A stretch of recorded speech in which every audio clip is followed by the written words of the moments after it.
जब अल्लाह ने फरिश्तों से फरमाया मैं ज़मीन में अपना खलीफा बनाने वाला हूँ, इंसानों को पैदा फरमाने वाला हूँ, तो फरिश्तों का फर्स्ट कमेंट, पहला रिएक्शन फरिश्तों का कि परवरदिगार अतजअलु फीहा मन युफसिदु फीहा, क्या ज़मीन में तू ऐसी मखलूक पैदा फरमाएगा जो फसाद मचाएगी।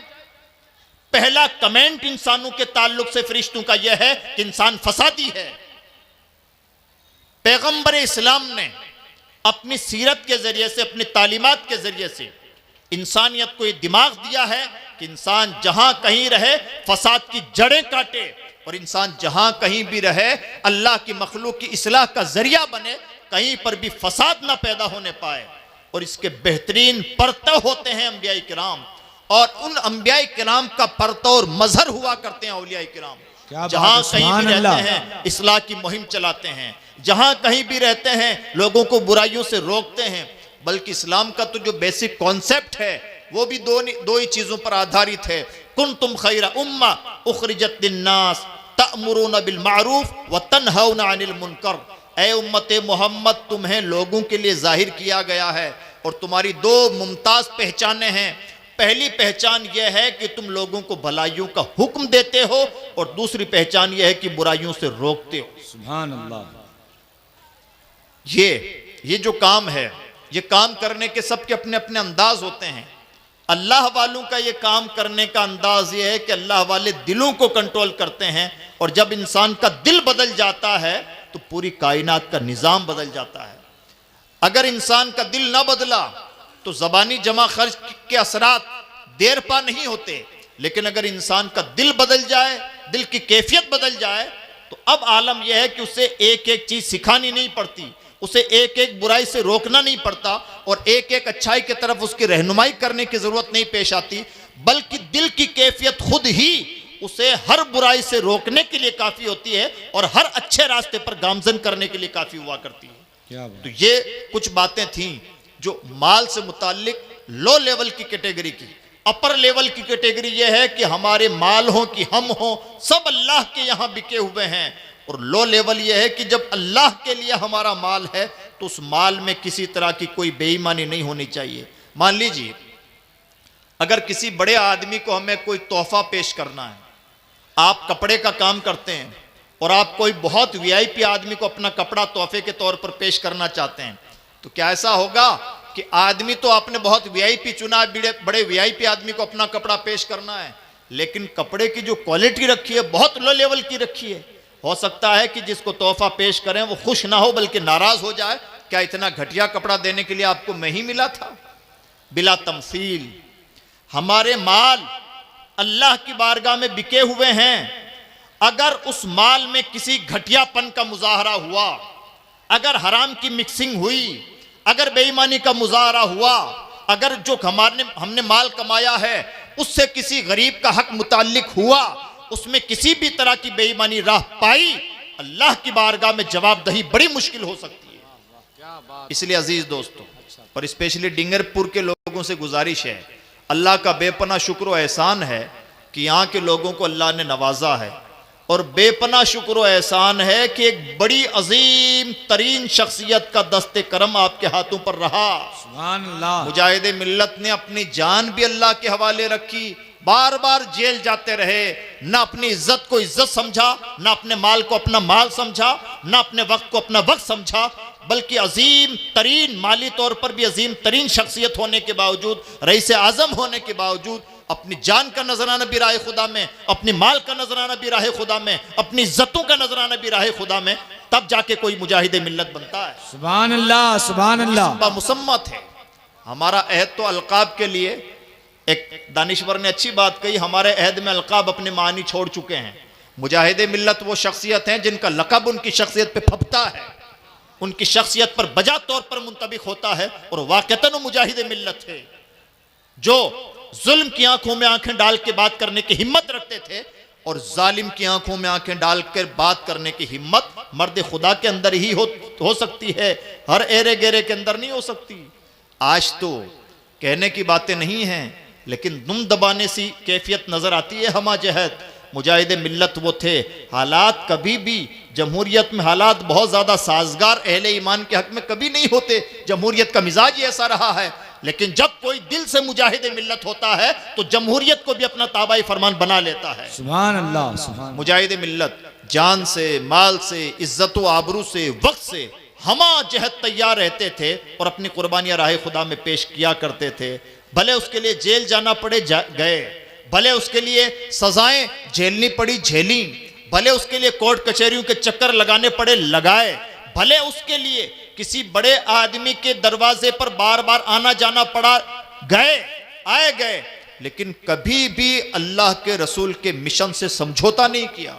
बल्कि सऊदी अरब में तो उनकी जो तारीख रही, जानबूझ करके अलग से नमाज पढ़ते थे ताकि लोगों को ये बताने का मौका मिल जाए कि नबी के गुस्ताखों के पीछे नमाज नहीं होती।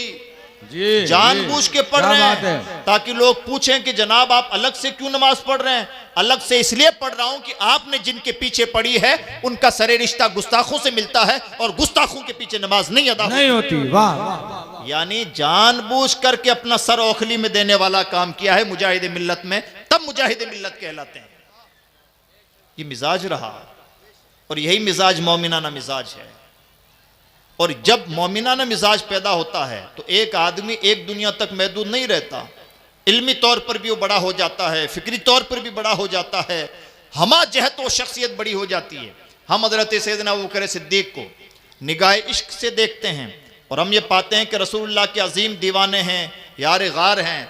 कभी इस निगाह से भी हज़रत अबू बकर सिद्दीक को देखिए कि अबू बकर सिद्दीक अक्लमंद कितने थे, तो एहसास होगा कि जिसको हमने दीवाना समझ रखा था वो अकल की भी जान है।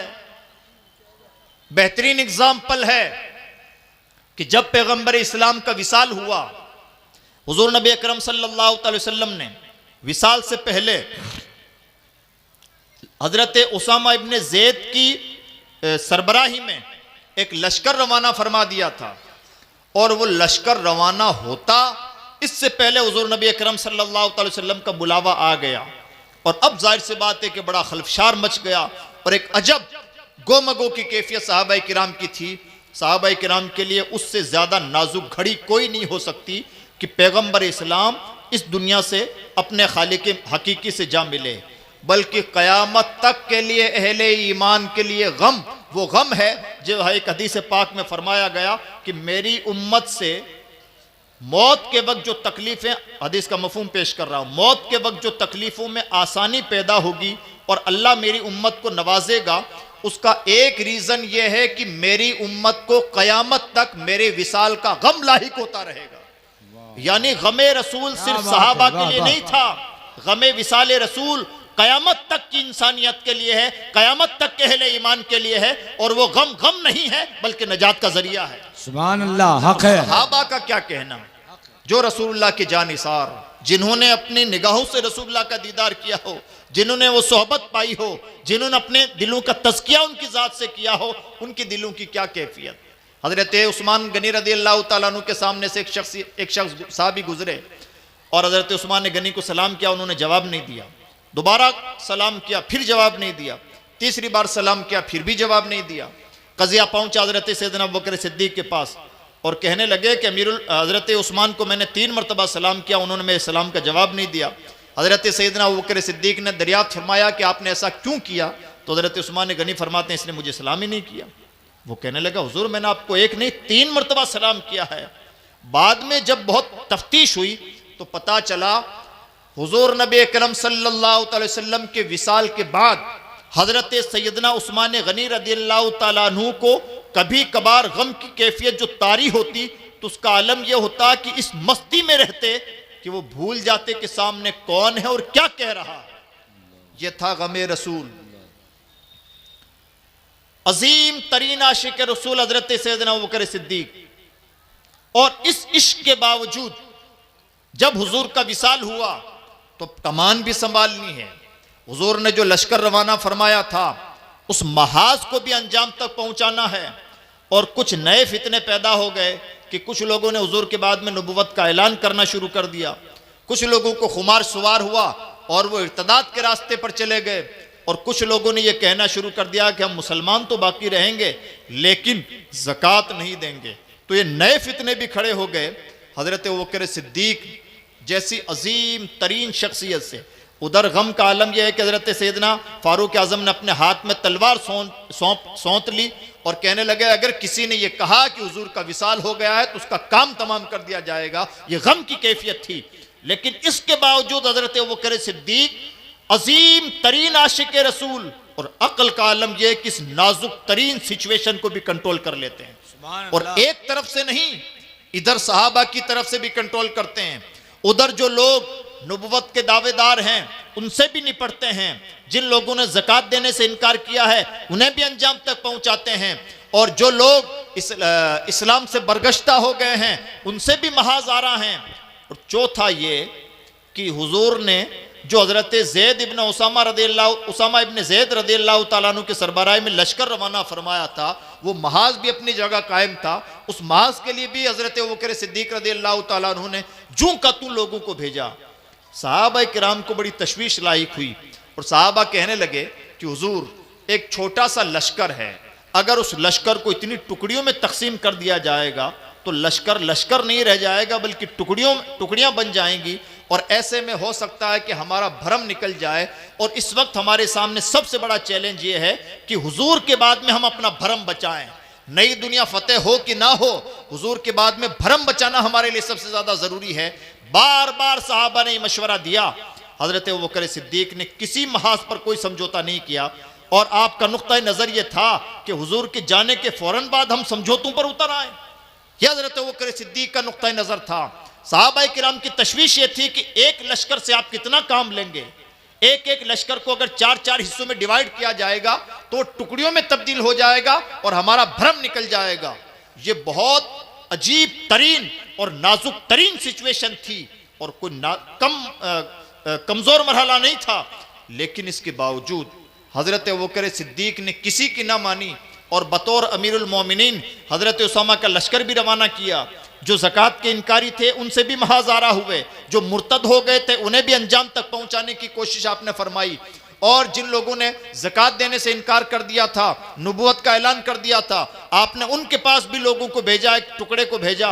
और इस तरह से एक साथ एक लश्कर 4 मैदानों पर महाज आरा रहा। और खुदा का करना ऐसा हुआ कि अरब में भ्रम कायम हो गया कि हम तो समझते थे कि मोहम्मद के बाद इनकी हवा निकल जाएगी, लेकिन हो ये रहा है कि अब तो मोहम्मद के बाद ऐसा लगता है कि और ज्यादा ताकतवर हो गए हैं और एक साथ 4 महाजों पर महाज आ रहा है। लिहाजा अब ये गलती मत करना कि मोहम्मद के बाद ये कमजोर हो गए हैं। हजरत अबूबकर सिद्दीक अजीम तरीन आशिक रसूल तो थे, लेकिन उनके इस फैसले ने, पहले ही फैसले ने साबित कर दिया कि वो जितने बड़े आशिक रसूल हैं उतने बड़े अक्लमंद भी हैं। सुभान अल्लाह, जिंदाबाद। अरब में इस तरह से एक फजा कायम हुई कि मुसलमानों के खिलाफ महाज आरा होने की हर किसी में हिम्मत नहीं होती थी। यह हजरत अबूबकर सिद्दीक रज़ियल्लाहु ताला अन्हु के इश्क का अजीम तरीन खिरदमंदाना फैसला था। ऐसा ही होता है जब कोई निहायत मुखलिस होता है तो हमें कई बार लगता है कि ये दीवाना है, हमें कई बार लगता है कि जज्बाती है, लेकिन जब इखलास गालिब होता है तो मिन जानिबिल्लाह उसके इखलास की बरकत से उसके फैसलों में वो तासीर पैदा कर दी जाती है जो बड़े बड़े अक्लमंद लोगों को भी हैरान कर दे। हजरत मुजाहिद मिल्लत अलैहि रहमा बेशक जज्बाती थे, बेशक मुजाहिदाना मिजाज रखते थे। उनकी सीरत बताती है कि उन पर कुछ चीज़ों का गलबा रहा करता था, लेकिन ऑल ओवर जब हम उनकी शख्सियत का तज्जिया करने की कोशिश करेंगे तो हम ये पाएंगे कि वो जितने जज्बाती हैं और लेकिन जज्बाती तो ज़रूर हैं, लेकिन उनका इखलास इतना ज़्यादा है कि आज भी उस जज्बाती इंसान के फैसले हमें हैरान कर देते हैं। अंजुमन खाकसारान हक जैसी तंजीम के कायम करने के फैसले कि वाक़यतन वो शख्सियत अपने अहद में गोया मुस्तकबिल के हिंदुस्तान का जायजा ले रही थी, मुस्तकबिल के हिंदुस्तान के हालात और उसका नक्शा, वहाँ की नज़ाकतें और वहाँ किस तरह का माहौल क्रिएट हो सकता है, ये गोया उनकी निगाहों में था। तो ये होती है हमारे बुजुर्गान दीन की निगाहें, और इतना दूर तक ये लोग देखते हैं। अजीज दोस्तों, आज भी हम सब की जिम्मेदारी बनती है, मैंने हबीबी मिल्लत से भी बारहा कहा, मैंने कहा कि हुजूर मुजाहिद मिल्लत के जो अफकार और नज़रियात थे, उन अफकार और नज़रियात को नए सांचों में पेश करने का वक्त है और बहुत सूटेबल वक्त है। अगर इस वक्त उनके अफकार और नज़रियात को नए रंगो आहंग के साथ आगे बढ़ाया जाए, ज़रा अपग्रेड करके आगे बढ़ाया जाए, तो मुझे लगता है कि आज के भारत की सबसे बड़ी ज़रूरतें पूरी हो सकती हैं, इंडियन मुसलमानों की बड़ी बड़ी ज़रूरतें पूरी हो सकती हैं। और यही बातें मैं इस स्टेज से भी दोहराना चाहूँगा, जितने भी हुजूर मुजाहिद मिल्लत से वाबस्ता हैं, जितने भी नायब मुजाहिद मिल्लत से वाबस्ता हैं, जितने भी किसी भी एंगल से हबीबी हैं, हबीबी होने का मतलब हाथ में हाथ देना नहीं होता। हबीबी होने का मतलब यह भी होता है कि आप मुजाहिद मिल्लत से मोहब्बत करने वाले हैं। जो किसी भी नाहिया से हबीबी हैं, हबीबी फ़िक्र से मुतासिर हैं, मुजाहिद मिल्लत के अकीदतमंद हैं, उन सब को चाहिए कि मुजाहिद मिल्लत की सीरत का मुताला भी करें और उनके अफकार और नज़रियात को मौजूदा हिंदुस्तान के तनाजुर में ढालने की कोशिश भी करें।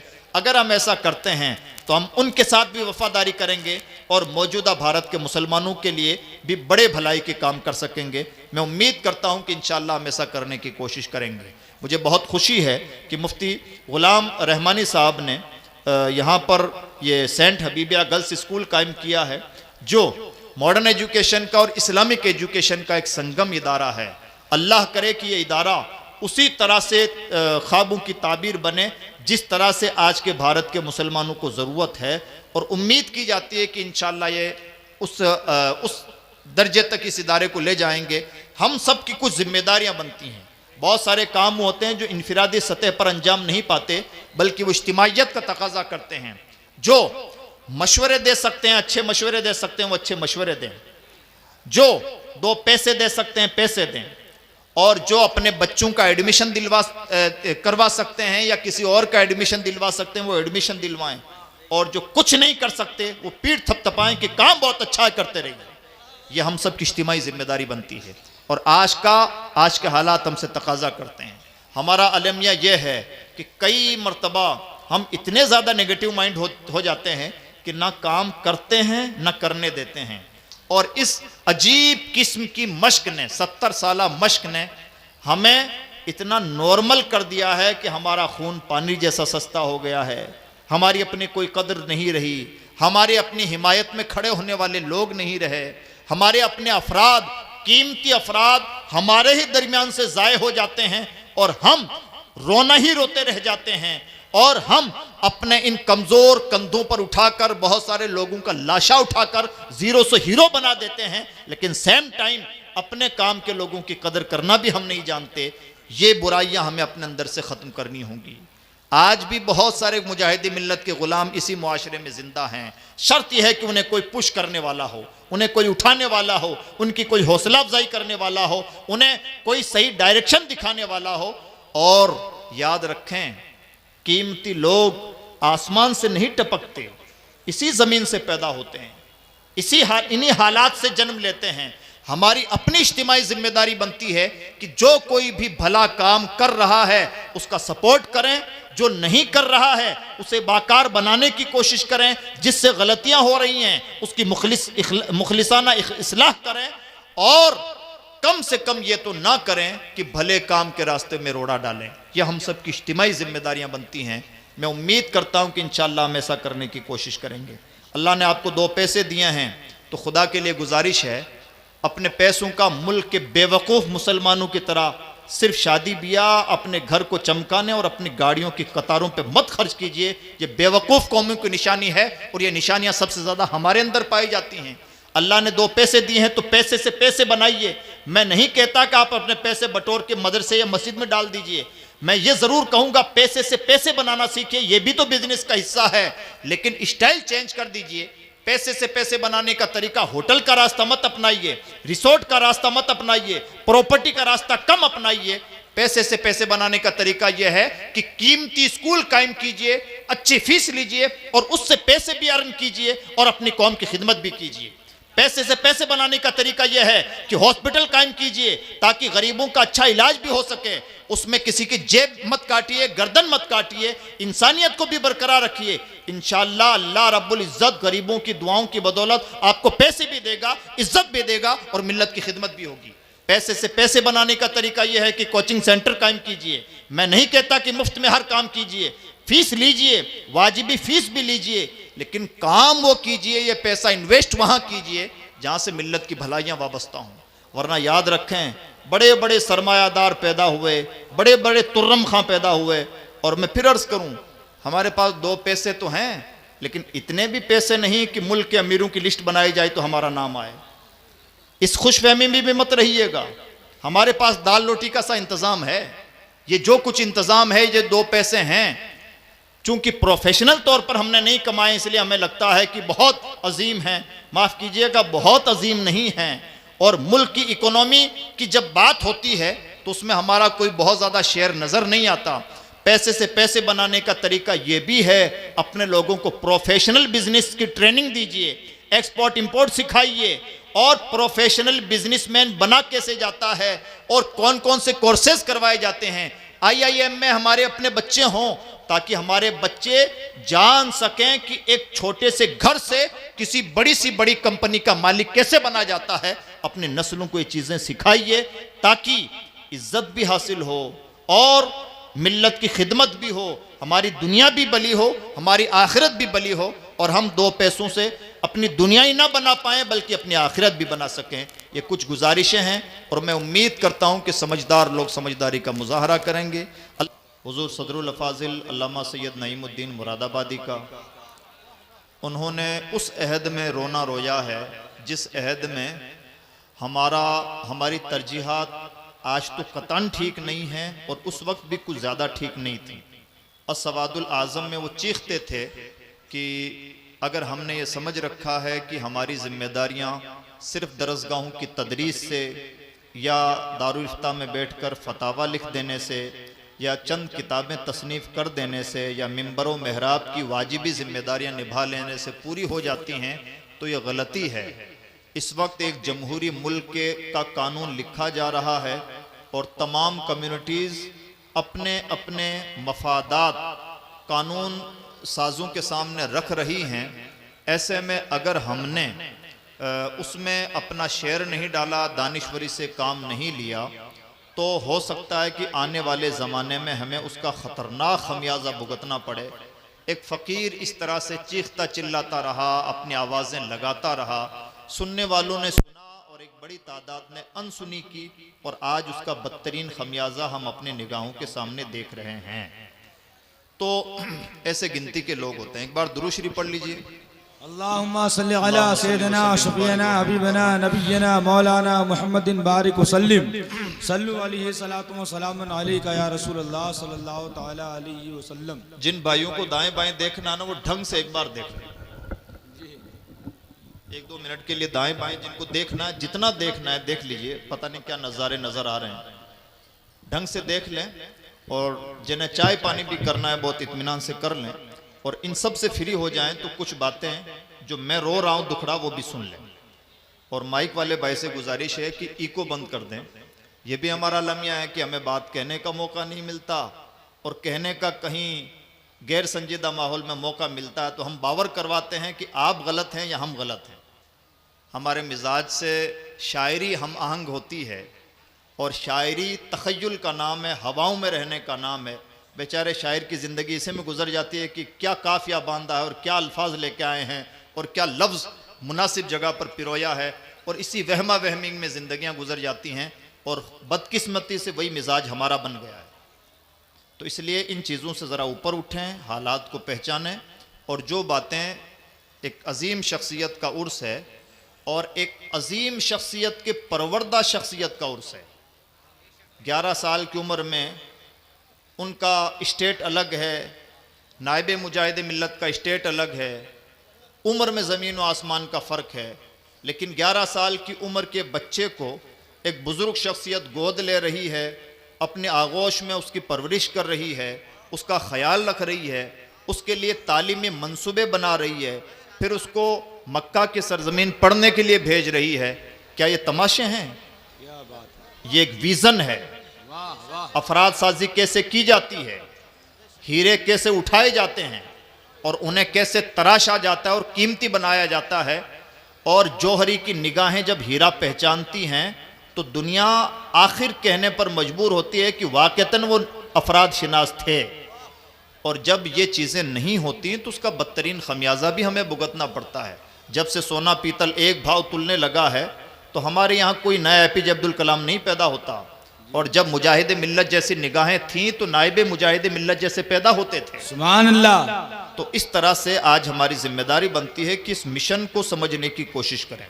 मुजाहिद मिल्लत दूर भी आदमी थे। सदरुल अफाजिल की एक बात और अर्ज़ कर दूं, हुज़ूर सदरुल अफाजिल अलैहिर्रहमा ने दारुल उलूम जामिया नईमिया में उस वक्त मार्शल आर्ट की बात की जिस ज़माने में तसव्वुर भी ना था कि मौलाना साहब भी मार्शल आर्ट सीख सकते हैं, और आज 2025-26 में हम यह दाद देने पर मजबूर हैं, काश वो रिवायत जिंदा रहती तो आज हम उतने मफलूज ना होते जितने हैं।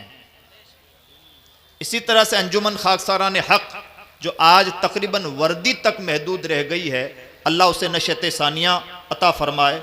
अगर वो बेसिक कॉन्सेप्ट जो उनका था उसे उस कॉन्सेप्ट को उसी बुलंद निगाही के साथ, दूरबीनी के साथ, आकिबत अंदेशी के साथ, विजन के साथ, मिशन के साथ, गहरी फिक्र के साथ, अफराद शिनासी के साथ आगे बढ़ाया जाता तो शायद आज मुल्क का नक्शा कुछ और होता। क्या बात है, सुभान। हमें लगता है कि छोटा सा आइडिया है, कोई भी चीज़ अपने आप में छोटी नहीं होती, कोई बड़ी नहीं होती। किसी आइडिया को इम्प्लीमेंट करने वाले और उससे जुड़े हुए अफराद का विजन कितना बड़ा या छोटा है, वैसे ही चीज़ें छोटी बड़ी होती हैं। इसलिए इन चीज़ों को गहराई से हमें समझना चाहिए। इसी तरह से उनकी जो दूसरी तंजीम थी तबलीग सीरत, ये जो तबलीग सीरत नाम है, यहाँ से लेकर इसका विज़न फिर उसके काम तक जो बेसिक थीम उनके जहन में चल रही थी, अल्लाह करे कि अगर वो थीम प्रॉपर ओहदों से ऊपर उठ कर के ज़मीन पर उतर जाती तो आज हमें उंगली पकड़ के सिखाना ना होता पड़ता कि ये भी सुन्नत है और ये भी सुन्नत है, बल्कि सुन्नत हमारे घरों से बोल रही होती। क्या बात है। इसलिए अजीज दोस्तों, ये जो हमारे बुजुर्गान दीन हैं, हमें उनके विज़न की दाद देनी चाहिए कि मुद्दतों पहले उन्होंने कितनी बारीकी के साथ चीज़ों को देखा, आगे बढ़ाया और उसके लिए खाके तैयार किए। हमारी जमात में गिनती के लोग ही तो रहे हैं, हम ले दे के नाम गिना पाते हैं सदरुल अफाजिल का, या फिर अपने अहद में हज़रत हुज़ूर मुफ्ती आज़म हिंद का, या फिर ज़रा माजी में हज़रत अल्लामा अरशदुल क़ादरी अलैहिर्रहमा का और मुजाहिद मिल्लत जैसे लोगों का। ये गिनती के लोग रहे हैं जो बहुत दूर तक सोचते थे और कर गुजरते थे, वरना अफकार और नज़रियात की कदर ना कर पाने की वजह से नए अफकार और नज़रियात के हामिल अफराद मुआशरे में कम पैदा हो रहे हैं, और ये एक सोचने की चीज़ है। अल्लाह रब्बुल इज़्ज़त ने कुरान पाक में बहुत अहम बात इरशाद फरमाई जिस पर हम सबको बहुत तवज्जो देनी चाहिए, और वो बात क्या है? अल्लाह इरशाद फरमाता इन्नल्लाह अश्तरा मिनल मुमिनीना अनफुसहुम व अमवालहुम बिअन्न लहुमुल जन्नह। अल्लाह ने अहले ईमान से उनके माल भी ख़रीद लिए हैं और उनकी जानों को भी ख़रीद लिया है, इस चीज़ के बदले में कि उनके लिए जन्नत है। सुभान अल्लाह। अल्लाह की तरफ से जन्नत मिलेगी, हमारे माल भी बिके हुए हैं और हम खुद भी बिके हुए हैं। हम और खुशकिस्मती यह है कि हमारा ख़रीदार अल्लाह है। सुभान अल्लाह। एक बार दुरूद शरीफ पढ़ लें। अल्लाहुम्मा सल्ली अला सय्यिदना शफीना हबीबना नबियना मौलाना मुहम्मदिन बारिक वसल्लिम सल्लु अलैहि सलातु व सलामुन अलैका या रसूल अल्लाह सल्लल्लाहु ताला अलैहि वसल्लम। हज़रात, इनकी तकरीर के बाद जो तकरीर होने वाली है वो हज़रत अल्लामा मौलाना मुफ्ती हम्माद रज़ा मुरादाबादी की होगी। इत्मीनान सुकून से भाई आप तशरीफ रखें, आप आराम से बैठे। हाँ, और थोड़ा मजीद संजीदगी का माहौल एकदम आराम संजीदा होकर के बैठे। बहुत अच्छी गुफ्तगू हो रही है हज़रत, माशाअल्लाह। तो अल्लाह ने मोमिनों से उनकी जानें और उनके माल दोनों खरीद लिए हैं इस बात के बदले में कि उनके लिए जन्नत है। अब मोमिनों की अपनी जिम्मेदारी बनती है कि जान हथेली पर रखकर जब उनकी जानें नहीं और उनके कमाए हुए माल उनके अपने कमाए हुए माल नहीं, बल्कि वो अल्लाह के हाथों बिक चुके हैं, खुद भी बिक चुके हैं, अपने अमवाल भी बेच चुके हैं, सब कुछ हमारा बिका हुआ है। तो अब उन बंदगाने ईमान की जिम्मेदारी बनती है कि वो भले जान हथेली पर रखना पड़े रखे रहें, लेकिन जो उन्होंने सौदा कर लिया है उसमें किसी भी तरह की बेईमानी का मुजाहरा ना करें। ना करे, वाह। और जो ऐसे लोग हैं, अल्लाह फरमाता है एंड में जाकर, फस्तबशिरू बिबैइकुमुल्लज़ी बायअतुम बी, अहले ईमान तुम्हें खुश हो जाना चाहिए उस सौदे पर जो सौदा तुमने अल्लाह से किया है। और आगे इरशाद फरमाता है ज़ालिका हुवल फौजुल अज़ीम, इसे हल्के में मत लेना, यह बहुत बड़ी कामयाबी है। सुभान अल्लाह, क्या अगर बात ये है। दो काम कर गुजरे, अगर तुम्हारे दिमाग में बात बैठ गई कि हमारी जानें नहीं, हमारे माल नहीं, बल्कि हम सब कुछ अल्लाह के हाथों बेच चुके हैं, तो अब क्या जान का नजराना, क्या माल का नजराना, जो कुछ है सब अल्लाह का है। और ठीक वैसा ही जैसा हजरत सैयदना इब्राहिम अलैहिस्सलाम का कॉन्सेप्ट था और बिल्कुल क्लियर विजन था, इन्ना सलाती व नुसुकी व महयाया व ममाती लिल्लाहि रब्बिल आलमीन, मेरी नमाज, कुर्बानी, बल्कि जीना और मरना सब अल्लाह के लिए है जो पूरी कायनात का पालनहार है। सुभान अल्लाह। ये सुभान होता है अल्लाह। किसी भी बंदे के इब्राहिम बनने का अंदाज। इब्राहिमी अंदाज ये है कि हमारा कुछ नहीं, जो कुछ है अल्लाह का है। अल्लाह का है। और ये सिर्फ इब्राहिम का मिजाज नहीं होना चाहिए। इन्नल्लाह अश्तरा मिनल मुमिनीन, जिसके दिल में भी ईमान पाया जाता है वो अपना सौदा अल्लाह से कर चुका है।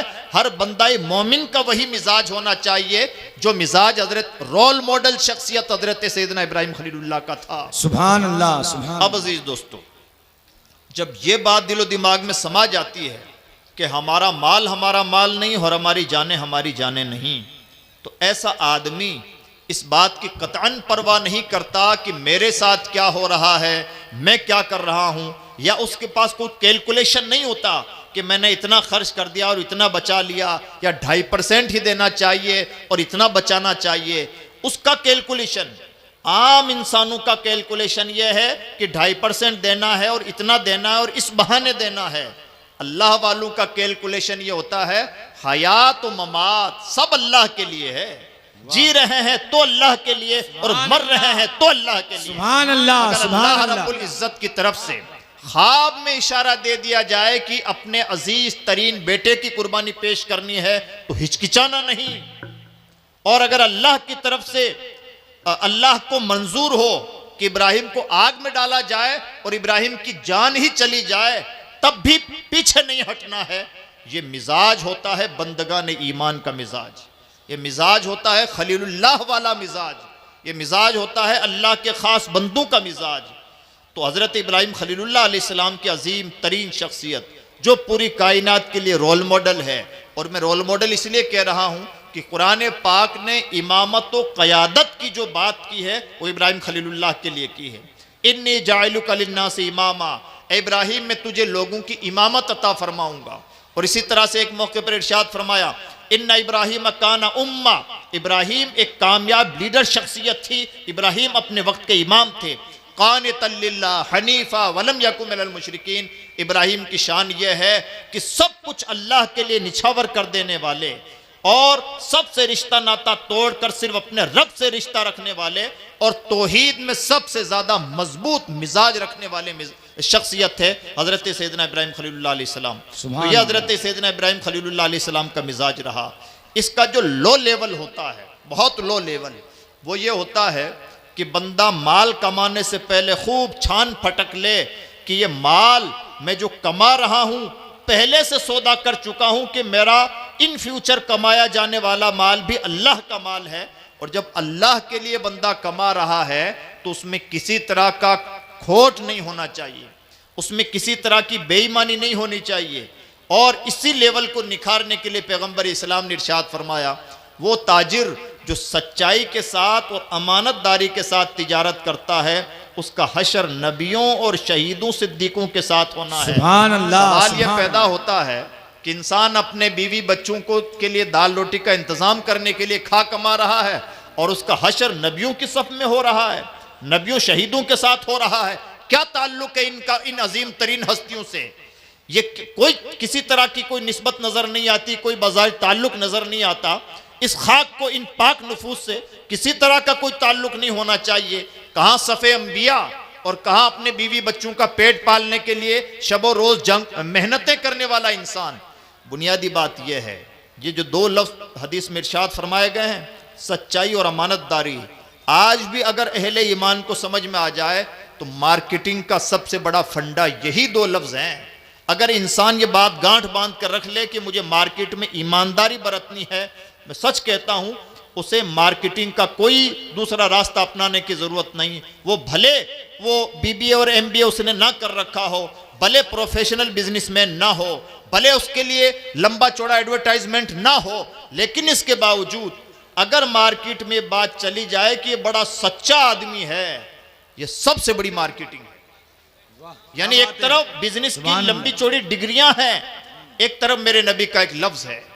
और इसी तरह से अगर मार्केट में बात चली जाए कि बड़ा अमानतदार आदमी है, इसको पैसा दिया गया तो लौटाएगा, अगर इसमें पैसा है तो जरूर देगा, यानी और अगर इसके पास पैसा रख दिया गया तो उसमें कोई हेरा फेरी नहीं करेगा। जरा बात फैलने तो दीजिए। अब इसके बाद में आपको हो सकता है किसी ब्रांडिंग की जरूरत ना पड़े, किसी मार्केटिंग की जरूरत ना पड़े, किसी एड की जरूरत ना पड़े, बल्कि नबी के दो लफ्ज और एक तरफ मार्केटिंग की पूरी दुनिया। नबी के अल्फाज हैं भारी और मार्केट की दुनिया है छोटी। बेशक हक है, हक है। हमारा अलमिया यह है कि यही तो हो नहीं पाता। और दूसरा रीजन यह है कि जब इंसान मार्केट में अमानतदारी और सच्चाई के साथ बरकरार रहता है, टिका रहता है, तो अल्लाह की कायनात का निजाम खूबसूरती के साथ चलता है। और अल्लाह की कायनात के निजाम में कोई फसाद ना पैदा होने पाए और निजाम खूबसूरती के साथ चले, ये तमाम बंदों की इज्तिमाई जिम्मेदारी है।